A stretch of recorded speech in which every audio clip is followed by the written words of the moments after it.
മുനമ്പത്തെ സമരക്കാർക്കൊപ്പമാണ് ഇടതുപക്ഷം എന്ന് കൺവിൻസ് ചെയ്യാൻ CPM കഴിഞ്ഞില്ല, സർക്കാരിന് കഴിഞ്ഞില്ല. ആ ഒരു സ്പേസ് BJPക്ക് യൂസ് ചെയ്യാൻ പറ്റി. അതിലൊരു പക്ഷേ രാഷ്ട്രീയ നീക്കം നടന്നിട്ടുണ്ടാകാം. അത് ഇടതുപക്ഷം തിരിച്ചറിഞ്ഞപ്പോഴേക്കും വൈകി. അതല്ലേ സംഭവിച്ചത് യഥാർത്ഥത്തിൽ? അവിടെ ഒരാളുടെയും പോലും കിടപ്പാടം നഷ്ടപ്പെടാൻ ഞങ്ങൾ സമ്മതിക്കില്ല. കേരളത്തിൻ്റെ മുഖ്യമന്ത്രി നൽകുന്ന ഒരു സോളം അഷുറൻസ് അല്ലേ. അന്നേരം എന്താ പറഞ്ഞേ, ഈ പുതുതായിട്ട് വരാൻ പോകുന്ന വഖഫ് നിയമം കൊണ്ട് മുനമ്പംകാരുടെ പ്രശ്നങ്ങൾ പരിഹരിക്കുമെന്ന് BJPക്കാർ പറഞ്ഞു. BJPക്കാർ പറഞ്ഞതെല്ലാം നിങ്ങളെപ്പോലുള്ള ആൾക്കാർ വളരെ പോസിറ്റീവായിട്ട് റിപ്പോർട്ട് ചെയ്തു. ആ പാവപ്പെട്ട മുനമ്പംകാരെ പറ്റിച്ചു. ഇപ്പം ബില്ല് വന്നു, നിയമമായി, അത് എന്താണെന്നുള്ള മനസ്സിലായപ്പോൾ അതിന് യാതൊരു മുനമ്പം കണക്ഷനില്ല എന്നുള്ളത് വ്യക്തമായി.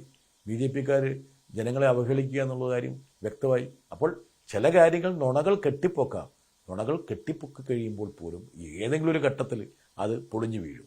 അപ്പോൾ അത് മുനമ്പത്തെ BJPയുടെ തിരക്കഥ പൊളിഞ്ഞു വീണിരിക്കുന്നു. ഇപ്പോൾ വളരെ കൃത്യമാണ്, ഇടതുപക്ഷ സർക്കാർ അവിടെയുള്ള ഓരോരുത്തരെയും സംരക്ഷിക്കും. അത് ആ ഒരു വാക്ക് പാലിച്ചുകൊണ്ടാണ് ഞങ്ങൾ മുന്നോട്ട് പോകുന്നത്. മാത്രമല്ല, കേരളത്തിലെ ക്രൈസ്തവ സമൂഹത്തെ തെറ്റിദ്ധരിപ്പിക്കാൻ വേണ്ടിയിട്ട് BJP എത്രയോ കാലമായിട്ട് ശ്രമിക്കുന്നുണ്ട്. ഇവിടെ ഈ ഉത്തരേന്ത്യയിൽ, ഞാനിപ്പോൾ ഡൽഹിയിൽ നിന്നാണ് സംസാരിക്കുന്നതുകൊണ്ടാണ് ഇവിടെയെന്ന് ഞാൻ പറയുന്നത്, ഉത്തരേന്ത്യയിൽ ക്രൈസ്തവ ആരാധനാലയങ്ങളെല്ലാം തല്ലിത്താർക്കുന്നു.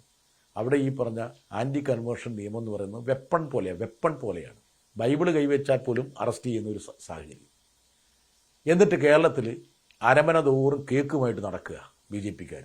അരമന തോറും, അതായത് അരമനയുടെ പടി ചവിട്ടിയിട്ട് കേക്ക് വിതരണം ചെയ്യുക.